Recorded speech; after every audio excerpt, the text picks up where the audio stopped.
In this video, I'll be showing you guys how to connect iPad to JIO TV. So let's get started.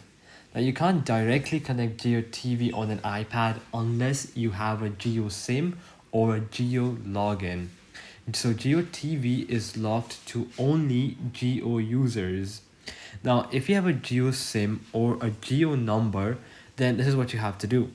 You have to go to your app store and then search up JIO TV, and then you're just gonna download the My JIO app. Then you're just gonna open it up and you're gonna sign in with your JIO number. So you're just gonna type that in right here.